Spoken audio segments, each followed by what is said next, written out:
Bonjour à toutes et à tous, mon nom est Philippe Dauté, je suis expert comptable et conseiller fiscal. Je suis également membre de l'Ordre des experts comptables de Belgique.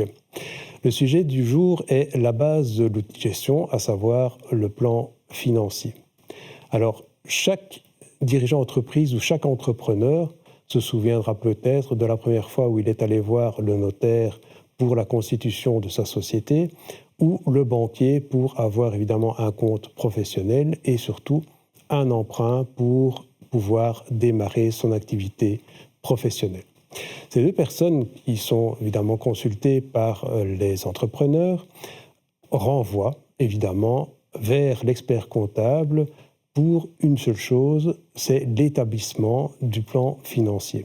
Alors le plan financier, avant avant le Code des sociétés et associations, le plan financier était assez laxiste dans son ensemble.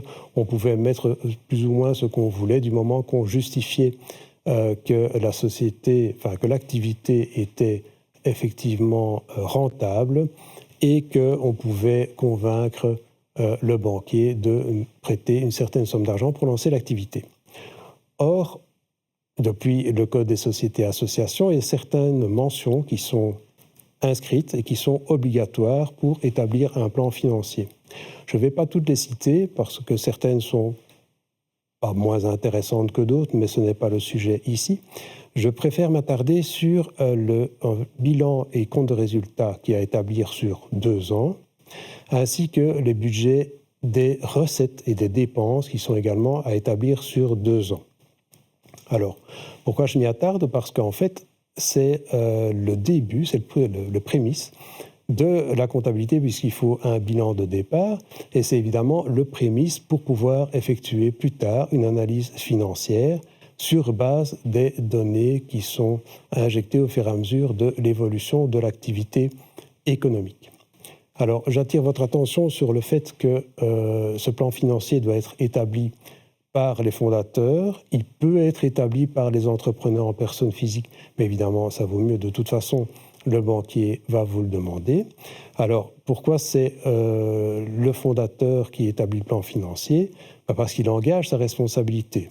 En effet, le plan financier est établi sur 2 ans, mais si dans les 3 ans, il y a faillite de la société qui est constituée, eh bien, le président du tribunal d'entreprise pourra aller rechercher auprès du notaire le plan financier pour vérifier si celui-ci a été établi de manière aléatoire, voire fort légère, et voir si effectivement la responsabilité des fondateurs n'est pas engagée. Donc l'expert comptable ne va jamais signer le plan financier, même s'il aide évidemment le dirigeant d'entreprise à l'établissement. Alors, excusez-moi, le plan financier, est-ce qu'on le produit, on le donne au notaire, et puis ensuite on l'oublie?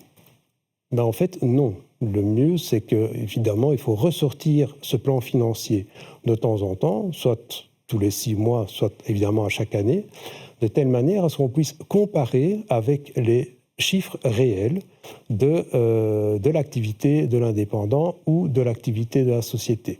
Ce qui permet effectivement de vérifier s'il y a des variations de chiffre d'affaires, si la marge brute qui était escomptée était suffisante ou bien calculée, ou bien s'il n'y a pas des coûts cachés qui sont venus plomber la marge, et y a-t-il peut-être des déperditions financières?